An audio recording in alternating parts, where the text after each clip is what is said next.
अस्सलाम वालेकुम। उम्मीद करता हूँ कि आप खैर खैरियत से होंगे। ये मेरा चैनल है अली माइग्रेशंस। इससे पहले आप मुझे देखते रहे अली ट्रेनिंग्स पर। इस चैनल पे मैं सिर्फ इमिग्रेशन के रिलेटेड और जो भी आपके वीज़ा के क्वेश्चन आंसर्स और ये चीज़ें होंगी इनके मतलब मैं वीडियोस अपलोड करूँगा।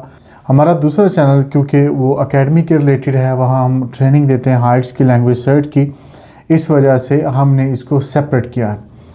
आज की वीडियो ये बहुत इम्पोर्टेंट है उन लोगों के लिए जो यूके जाना चाह रहे हैं, जिनका इंटरव्यू आ सकता है। उनकी डॉक्यूमेंटेशन के हवाले से, उनकी प्रिपरेशन के हवाले से एक रिफ्यूज़ल है और वो मैं आपसे शेयर करता हूँ। इस रिफ्यूज़ल में जो ख़ास बात ये है कि ये इंटरव्यू के बाद रिफ्यूज़ल आया और इंटरव्यू की प्रिपरेशन बहुत अच्छी थी, बहुत अच्छा इंटरव्यू गया।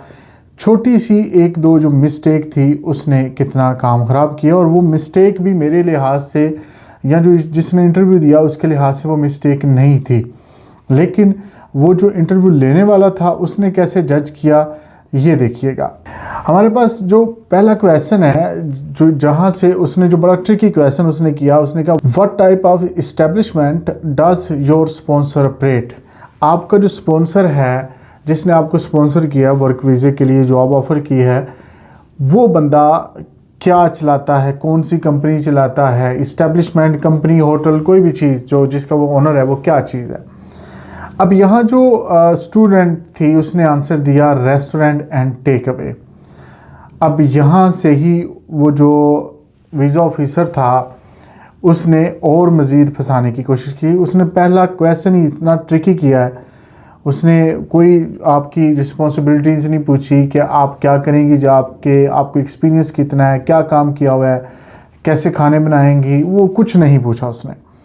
दूसरा उसने साथ ही सवाल किया कि what is the restaurants capacity, कि कैपेसिटी कितनी है रेस्टोरेंट की। मतलब कैपेसिटी से मुराद वो पूछ रहा था कि how many seats and tables are available, कितने टेबल्स लगे हुए हैं, कितने। अब ये बड़ा बेतुका सा सवाल बनता है कि एक बंदा जो यहाँ पाकिस्तान से अप्लाई कर रहा है और उसको क्या पता कितने टेबल्स या कुर्सियाँ हो सकती हैं उस रेस्टोरेंट में। लेकिन फिर भी ये स्टूडेंट क्योंकि ज़हीन थी, इसने कहा कि 15 tables and 4 seat on each table. 15 table है और हर में जो 4 कुर्सियाँ हैं। अब यहाँ उसने क्या किया है, वीज़ा ऑफिसर ने जब रिफ्यूज़ किया है, इंटरव्यू वाले ने या वीज़ा ऑफिसर ने, जिनकी भी वो जो वेरीफाई कर रहे थे, उन्होंने लिखा था establishment actually a take away. The website for this business does not show any option for in house dining. जिसका हवाला इस लड़की ने दिया कि वो रेस्टोरेंट भी है, टेक अवे भी है। वो टेक अवे है लेकिन रेस्टोरेंट नहीं है, सिर्फ टेक अवे है। और वो कहते हैं कि हमने वेरीफाई किया है, हमने स्ट्रीट व्यू भी देखा है, वहाँ बैठ के खाने का कोई मतलब लिखा नहीं हुआ वेबसाइट के ऊपर कि यहाँ आके आप डाइन इन कर सकते हो। दूसरा, अगर स्ट्रीट व्यू भी देखें, हम गली से व्यू भी देखें, तो उसमें कोई ऐसी जगह हमें नज़र नहीं आती कि जहाँ वो बैठ के खाया जा सके। तो यहाँ से उसने सोच लिया कि ये बंदा जो है जेन्युइन नहीं है, ये जो बातें कर रहा है वो ठीक नहीं है, ये झूठ बोल रहा है। अगला क्वेश्चन वो करता है why did you choose to work for this sponsor over all other restaurant that are recruiting. आपने सिर्फ इस स्पॉन्सर के लिए ही काम क्यों किया। अब ये भी ट्रिकी क्वेश्चन है कि इस स्पॉन्सर के लिए दूसरे रेस्टोरेंट भी तो ऑफ़र कर रहे हैं जॉब, वहाँ आपने अप्लाई क्यों नहीं किया, इस पर भी। अब यहाँ लड़की ने बहुत अच्छा जवाब दिया। उसने कहा कि I only pick this restaurant because they were making Pakistani, Indian, English food and I also applied for other companies but didn't get a response. यहाँ डिडंट गेट अ रिस्पॉन्स ये गलत है, रिस्पॉन्स मिलना चाहिए था, कहना चाहिए था मिला था, लेकिन वो हमारी डील नहीं हो सकी। चलो वो एक अलग बात है, लेकिन ये बहुत अच्छा आंसर है फिर भी कि मुझे वहाँ से रिस्पॉन्स नहीं मिला तो इन्होंने मुझे रिस्पॉन्स दिया। ये पाकिस्तानी, इंडियन खाने बनाते हैं, इंग्लिश फूड भी बनाते हैं। अच्छा जवाब था, लेकिन इसका जो पीछे मकसद था वीज़ा ऑफिसर का वो कुछ और था। वो आगे चल के आपको पता चलेगा कि वो इसने ये क्वेश्चन क्यों किया कि इस रेस्टोरेंट में ही आपने अप्लाई क्यों किया।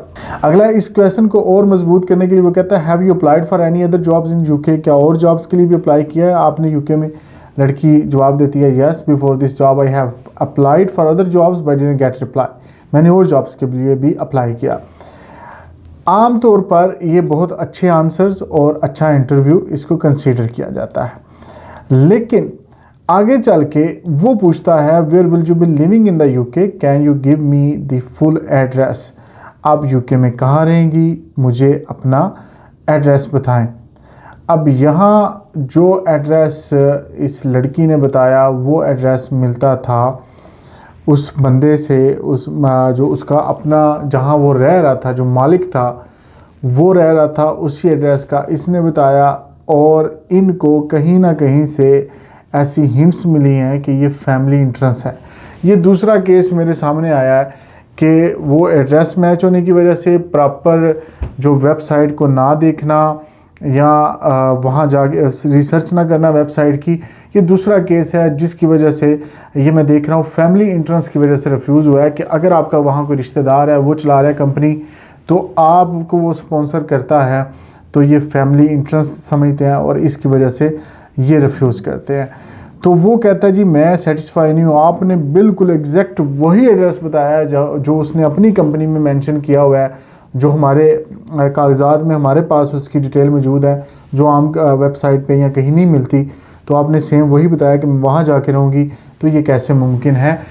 यहाँ शक उसका ठीक बनता है कि एक बंदा मालिक है और वो मुलाजिम को हायर कर रहा है कहीं से, और वो उसी के घर में रहे जहाँ वो खुद रहता है। वो हो सकता है कंपनी आपकी जहाँ रेस्टोरेंट है, टेक अवे है, वहाँ तो हो सकता है, लेकिन वो सेम उसी जगह का आप एड्रेस बताएं जहाँ उसका अपना पर्सनल घर है, वहीं आप जा रहे हैं। तो वो कहता है यहाँ से मैं रिफ्यूज़ कर रहा हूँ, मुझे यकीन है कि ये फैमिली इंट्रेंस की वजह से हो रहा है, आप फैमिली माइग्रेशन कर रहे हैं, तो मैं रिफ्यूज़ करता हूँ। इस रिफ्यूज़ल से मुझे उम्मीद है कि आपको कुछ बातें ऐसी मिली होंगी जो इससे पहले किसी वीडियो में नहीं आपको मिली होंगी। इंशाल्लाह अगले जो वीडियोस हैं उन पे मैं और रिफ्यूज़ल्स के बारे में बात करूंगा। इससे मेरा मुराद यही होता है, जितना मैं जानता हूं मैं उतना ही बताता हूं, मैं कोई एक्सपर्ट नहीं उन चीज़ों में, मैं सिर्फ आपको वो बताता हूं कि कल को आपको मसला ना बने, आप देख लें, आपका फ़ायदा हो जाए, आप चीज़ों को समझ लें। जो मेरे सामने आती हैं वो मैं आपको बता देता हूँ। उम्मीद करता हूँ कि आपको ये वीडियो पसंद आई होगी, दुआ में याद रखिएगा। इंशाल्लाह अगली वीडियो में आपसे फिर मुलाकात होगी। अल्लाह हाफ़िज़।